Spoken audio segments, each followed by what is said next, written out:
Nation, and guess what? We're back! We're back in the studio, rocking and rolling right here. Hottest show on the streets, number one form for Bama football news. In my own words, yours truly, Stephen Smith of TDA on a Wednesday hump day. Happy to have each and every last one of you checking out the show. On today, we bring you the show from the Magic City of Birmingham. We stream this to you through YouTube. Speaking of the channel, you know what time it is. You hit that subscribe button right now. You tap subscribe. Get locked in, locked on, the number one show giving you your Bama football content right here. Also, hit that like button also. Drop a like on the show, smash the like button, hit that thumbs up. Appreciate the support that comes from all of you trying to get this show 50 likes out the gate here to start it.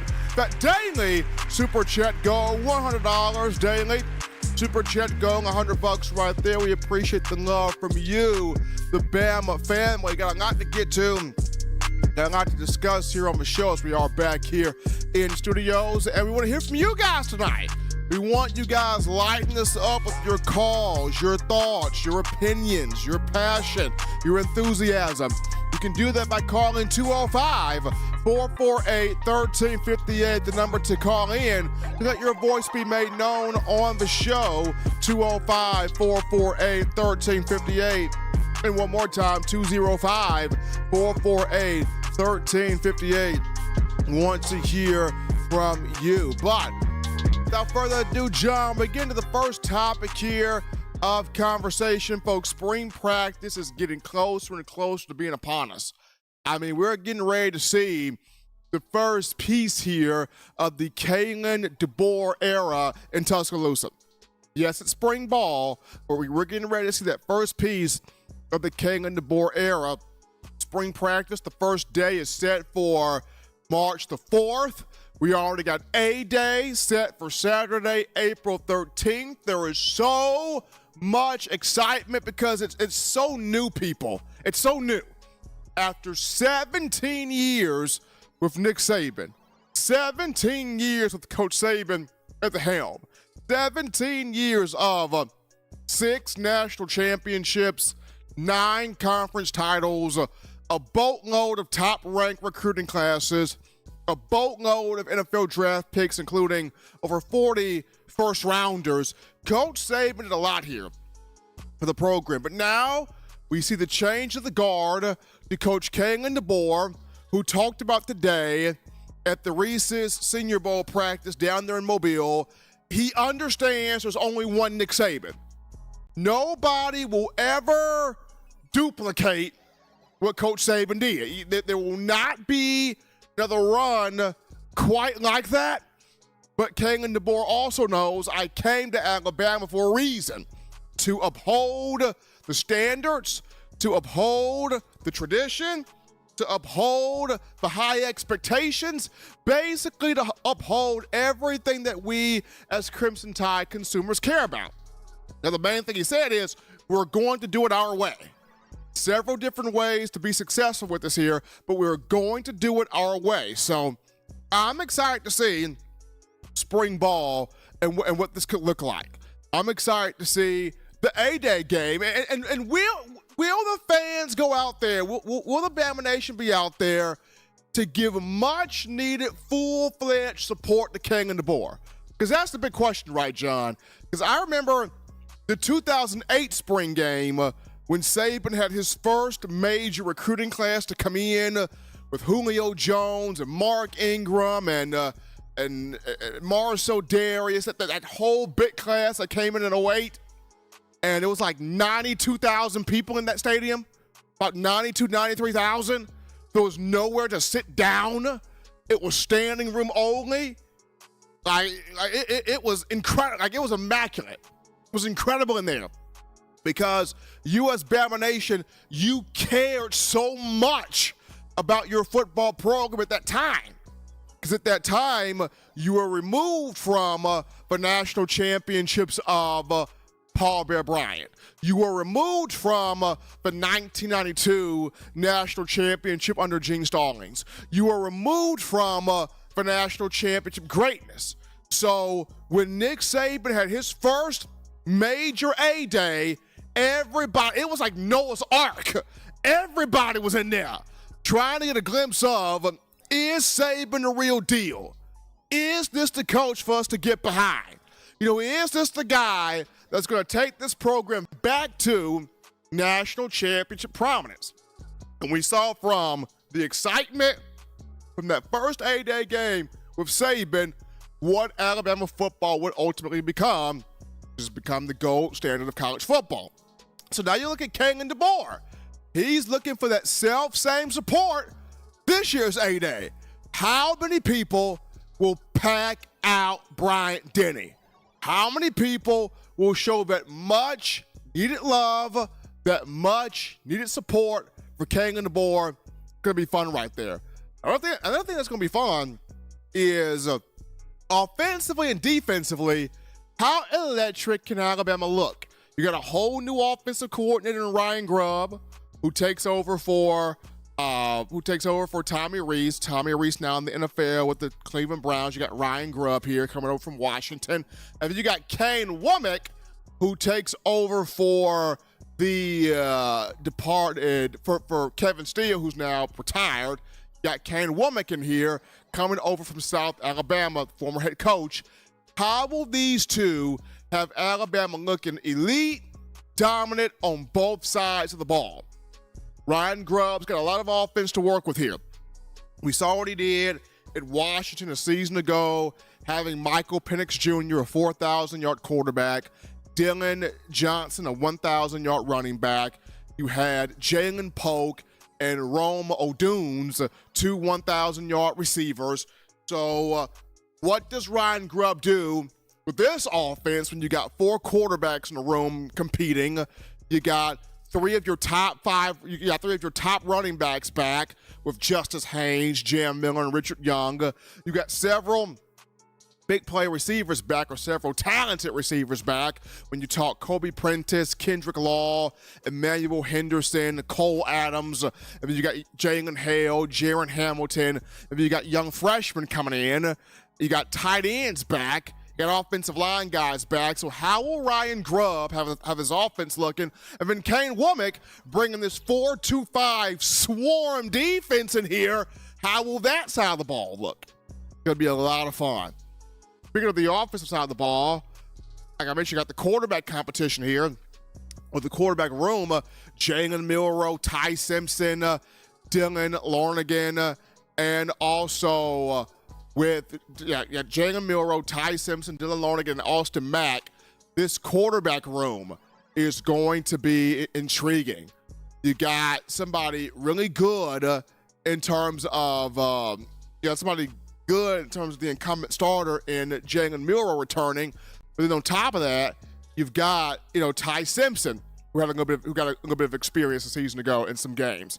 Excuse me, you got Dylan Larnigan, who can run the offense like this. You got Austin Mack coming in from Washington, in which DeBoer and this staff is really high on. So QB room, it's going to be fun. It's going to be, one to watch. But spring practice inching closer and closer, people. March 4th is the day, the first day of spring ball. And you got the A-Day game, April 13th. How many fans are going to be inside Bryant-Denny showing that support there to Coach DeBoer? But we take our first break here on the show. Don't touch that dial. We're just getting you started here on a Wednesday. When we come back, we're going to go to your phone calls. We're going to get your calls, your thoughts, your enthusiasm. Line us up. We want to hear from you after this.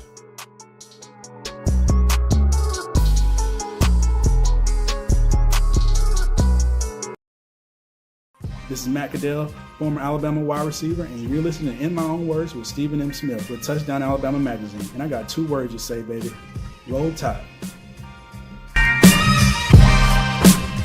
Touchdown Alabama is a fully independent outlet that covers all things Alabama football. Founded in 2007 when Nick Saban arrived, we have been here through the entire Nick Saban era. In this new era, now is the perfect time to stay up to date on everything Alabama football and know what's going on, including everything that's going on with recruiting. Our website at touchdownalabama.com will always keep you in the know on everything that's going on with the Crimson Tide, and you can also get breaking news notifications with our app. We have over 100,000 followers on Facebook, over 60,000 on Twitter, nearly 30,000 on Instagram, over 30,000 on TikTok, and we're constantly growing. Also, be sure to become a part of this rapidly growing venture and subscribe to touchdownalabama.com to get inside and premium information on the team as well as recruiting inside the state of Alabama. We are constantly adding to our premium subscription package, so be sure to lock in now.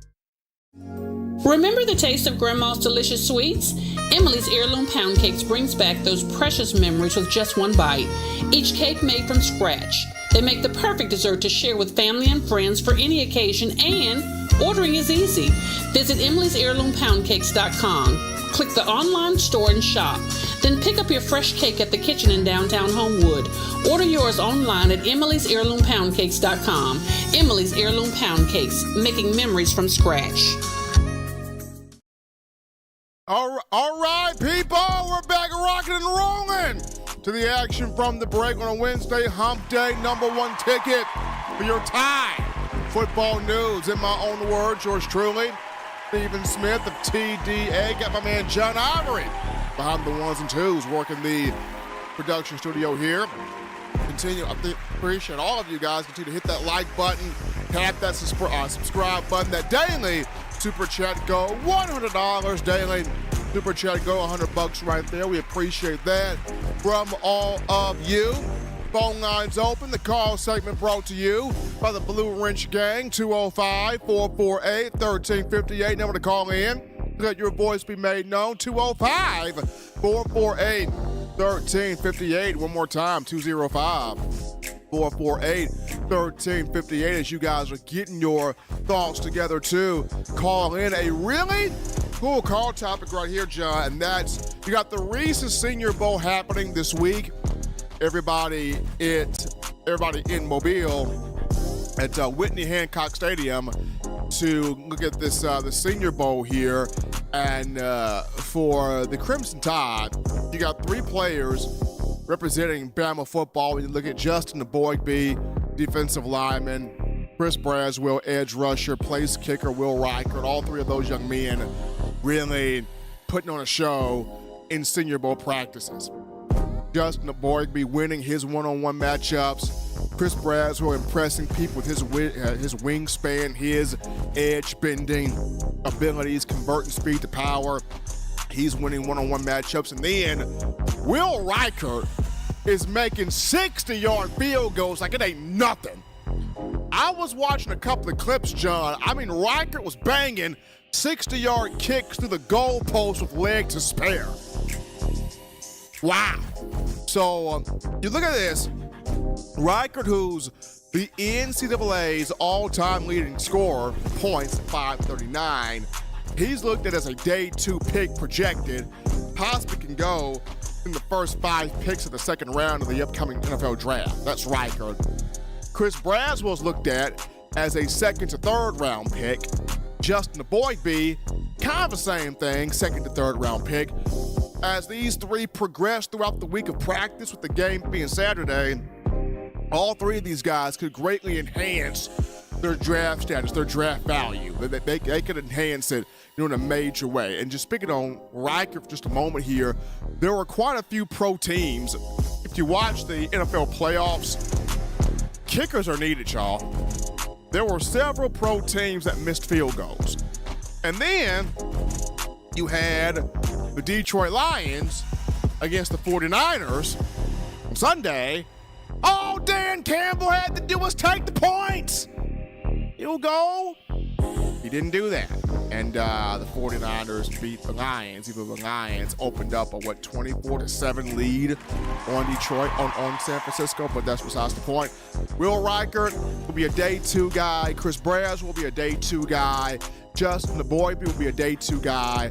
Those guys could literally be, second round picks. I mean, all 3 of them can literally be second round picks, but we'll see how the draft process goes. But we're going to actually go into the second topic of conversation. This is a good one right here. The second topic here, John, you look at the job Kalen DeBoer is doing on the recruiting trail for Alabama. First and foremost, getting Ryan Williams, 5-star wide receiver from Saraland High School, back recommitted. Williams, 2-time Mr. Alabama for this state. And he got a chance to talk on DeBoer to a couple of news reporters down in the Mobile area. And he mentioned, Kalen DeBoer, humble guy, great coach. He is the only coach other than Nick Saban he wanted to play for. That's big by Kalen DeBoer. For Ryan Williams to say, Coach DeBoer is the only coach other than Nick Saban that I want to play for, that tells you Coach DeBoer has gotten down that Tuscaloosa. He's gotten down to Alabama, and he's hit the ground running in recruiting. And I understand a lot of people have said, and still say, well, DeBoer has never coached in the South before. He doesn't understand what it means to recruit, to coach ball down here in the SEC. This is the Southeastern Conference. Dog eat dog town. It's a big man game. It's a big man league. You got sharks in the water. Like, you got to be ready coming to the SEC. You got to be ready to recruit. You got to be ready to coach. You got to be ready to develop. You have to be ready to do it all. And to DeBoer's credit, he understands, hey, I've never been down south, so what do? I get me some coaches that understand what sugar and grits is. I get me some coaches that understand how to recruit the South and how to recruit the SEC. I get me some coaches that can hold their own and probably do more against these sharks in the water. That's what DeBoer's done. In the last couple of days, John, Kalen DeBoer has hired coaches solely for recruiting. He's hired directors for scouting, directors for recruiting, associate directors for recruiting, associate directors for scouting. He's about to have a coach to get every recruit. He's got guys on staff now just for solely recruiting purposes. And it's genius, right? Because you're going against the Kirby Smarts of the world. You better have folks on staff that's tailored to just recruiting. When you're facing the Kirby Smarts of the world, the Lane Kiffins of the world, the Brian Kellys of the world, when you're facing these types of coaches, you better have people on staff solely locked in on recruiting. And that's what Kalen DeBoer has done. He's even hit the trail himself, visiting several high schools in the state of Alabama. These kids are now finally starting to see him, put a face with his name, hear his vision, see what he's about. You got guys like Jamie French, who decommitted, is now thinking about, wait, let me come back. He's got Ryan Williams back on board, and DeBoer is out there on the recruiting trail. Let me think about coming back. He's re-offered guys like Mason Short, no offensive lineman, putting in his mind, Bama's still Bama.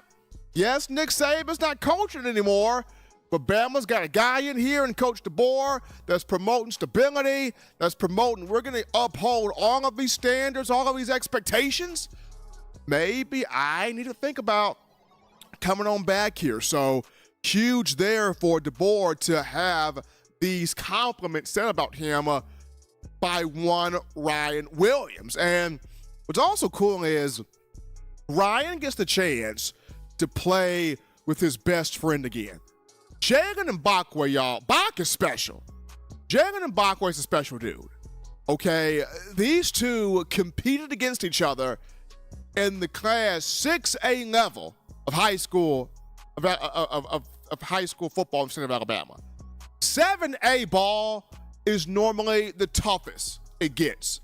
This past season, 6A ball was better than 7A ball, to be honest. Because 6A ball was stacked top to bottom with talented teams and talented players. And the 6A state championship game gave us a show between Clay Chalkville High School and Saraland High School. And both of these two guys were featured. Mbakwe and Williams put on an absolute show. Yes, Mbakwe's team, Clay Chalkville, won 31-28, taking home the blue map for Class 6A. But both of those two put on a tear of a show. And Ryan Williams mentioned it at the event on Tuesday. He said, look, y'all, Mbakwe, Jalen, Recruiter of the Year. Long story short, but he would get my Recruiter of the Year. He's my best friend. He's a great kid. I'm excited to play with him. This is Ryan Williams. I'm excited to play with him. He gets Recruiter of the Year.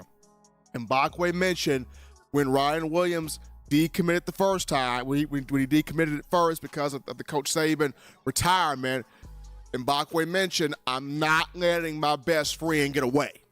I'm not letting Ryan Williams get away.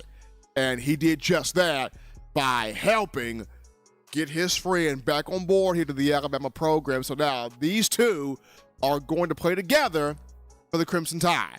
One a wide receiver, the other a defensive back. Iron sharpening iron. This is going to be fun. This is going to be very exciting. But you got to give a lot of kudos here to Kalen DeBoer. Despite all that took place, all the people hopping in the portal, all the people that left, he got a staff in here. He kept core players together, got Ryan Williams back on board. He's brought in coaches that their sole job is to simply recruit and out-recruit other guys. And then last but simply not least, Kalen DeBoer is on that recruiting trail, getting these guys on the recruiting facet. So very much so happy about that. We're gonna go to our break here, folks. Don't touch that dial. When we get back, we wrap things up with the final topic of conversation, Alabama's offensive line and how that group could look starting off in spring ball. We'll be back after this.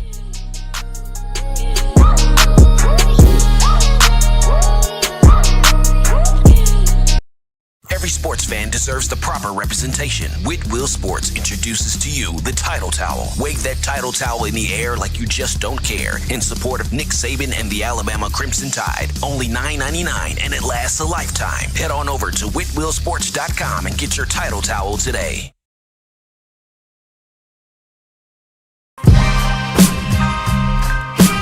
This is Chris Rogers, 2009 national champion. You are listening to the baddest, when I say the baddest, sports show in the state of Alabama. In my own words, you know, yours truly, Touchdown Alabama Magazine. Don't touch that dial. We're out here at Alumni Hall in Tuscaloosa.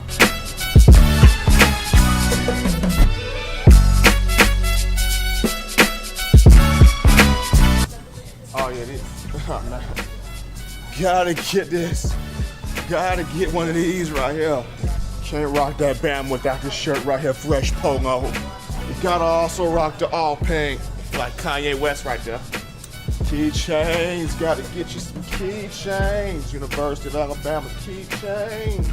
I'm telling you, if you are a die-hard Alabama fan and you're looking for some big-time apparel, this place has got everything. We're talking shirts, shoes, sweatshirts, hoodies, cups, mugs, keychains.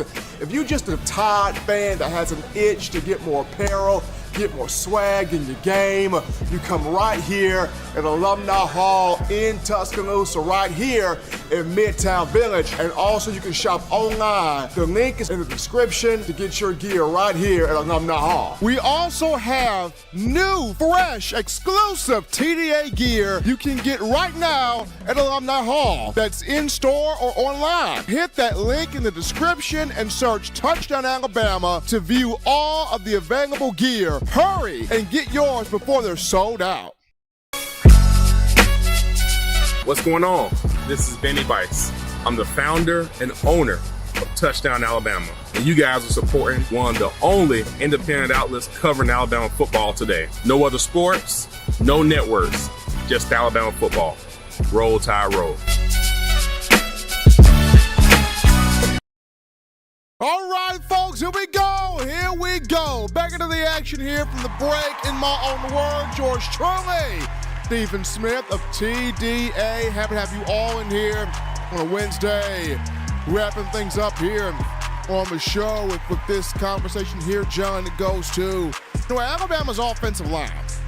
This is one of a few positional units I will have my eyes on in spring practice because we haven't seen a dominant offensive line since the 2020 season with Landon Dickerson.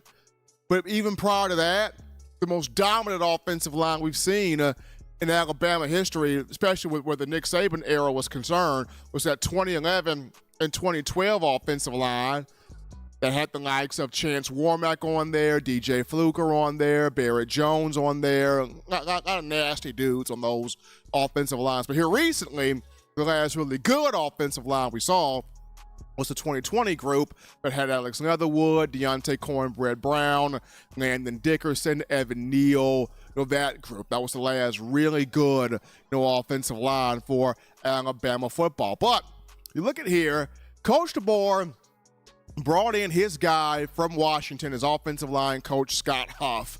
And Coach Huff helped the Huskies win the Joe Moore Award a season ago for Nation's top offensive unit. Can DeBoer and Coach Huff get this Alabama offensive line back to elite level performance? Because it's going to have the running backs to block for them. You got Justice Haynes, who can make a hole where there is none. And then you got J.M. Miller, who's great on the edge. He's great in between the tackles. He can catch the ball out the backfield. He can bounce plays to the outside. Guy's a tremendous athlete. And you got Richard Young as well sprinkled in there. So Coach DeBoer and Scott Huff, can these two generate an elite-level playing offensive line? I think they can. It's going to be fun to watch this sort of unfold here in spring ball because you look at it, Bama's got experience back on the offensive line. Yes, it lost J.C. Latham to the NFL draft. Yes, it lost Seth McLaughlin to the transfer portal and ultimately to Ohio State. Yes, it lost Caden Proctor to the transfer portal and ultimately to Iowa. But Big Tonga Booker is back as a leader up front. Big Jaden Roberts back as a leader up front. And then you got Elijah Pritchett back, who does have some experience as well. Those are three guys that do have experience back here on your offensive line. And then after those three, you got some guys who are going to kind of be the next guys up. When you talk about Wilkin Formby, Olase Aneen, Miles McVay, these are all guys that came in that 2023 class with Caden Proctor. Rock Montgomery was another one of those guys. But Aneen, McVay, Wilkin Formby, these are the next guys up. Especially at that right tackle position. If the transfer from A&M, N'Keal Bertrand, we'll get to him in a minute, if he's not quite ready at that right tackle spot or at that left tackle spot, wherever they put him, you got to look at one of these three guys to take over. You got to look at either Miles McVay taking over at right tackle or Olase Aneen taking over at right tackle or Wilkin Formby, who of the group, the most technically sound tackle Alabama got in the 2023 class. One of these three guys, it's going to be time for them to take it. They're the next guys up. It's going to be fun to watch all three of those. And then you got the two transfers in here. You talk Parker Brailsford from Washington.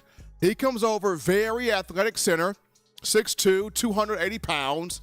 Played in 15 games last year, 13 as a center. Only gave up one sack. Helped Michael Penix Jr. be a 4,000-yard passer, 4,903 yards. Helped Washington get to, Pac-12 championship, winning that. Advanced to the college football playoff national championship game. So you got Brailsford here. And then you got N'Keal Bertrand, who's offensive tackle from Texas A&M. He came in that top-ranked 2022 class. You got these two guys in here. Where do they fit? Now, Brailsford, I think he's going to be the starting center. I think he will be the starting center. I don't think he comes in from Washington and DeBoer and Huff weren't already having a conversation about this guy being the starting center. So I think he's the starting center, and I think Bertrand will be in a competition with Alanine and McVay and Wilkin Formby trying to be an offensive tackle. So that's going to be fun right there. This offensive line, it has a chance to be good, to be nasty, to be dominant, to have a balance in both the run and pass game. But for Coach Huff, how is he going to go about getting that done? How is he going to go about navigating all of this? That's the big question, and that's what all of the excitement is going to be geared toward. What is he going to do to have this offensive line looking right here starting off in spring football? But folks, as always, Bama Nation, you want the best news, notes, material on your favorite program, that being the Crimson Tide. You can get this by accessing the Touchdown Alabama magazine app. You go to the iPhone App Store if you're rocking Team Apple, Google Play Store if you got the Android phone, download the app right there. For your audio needs, check us out, iTunes or Apple Podcasts, Spotify, Stitcher, Spreaker, TuneIn Radio, Overcast.fm, Google Play or iHeartRadio. We got you covered right there. Gotta get to some super chats to round out the show. E from Davis. Let's go with the 50. Showing his love right there. And then we got Jason Haywood dropping in that $5 love right there in the super chats. Appreciate E from Davis and Jason Haywood helping us out here on the show. People, as always, I want to shout out all of you, the Alabama fans, for all the comment in the chat line. You guys making this your show, your spot, your area, your place for all things Crimson Tide football. We love it. We value it. We appreciate every last one of you. Guys, show some love also to my man John Ivory in the production studio. And some love to my man DP, not Dr. Pepper, Don Parker, with that $5 donation. Don Parker helping us out right there. Showing love to the channel. Till next time, folks, as always, husbands, love your wives. Wives appreciate, value those husbands. Children continue doing the right thing, fun thing, smart thing, good thing, legitimate thing to not be bored there. Get yourself those 3 hearty meals a day, those 3 great laughs a day. You protect yourself. You protect the loved ones around you. Till next time, folks, I'm your man Stephen Smith, and you've been listening to In My Own Words.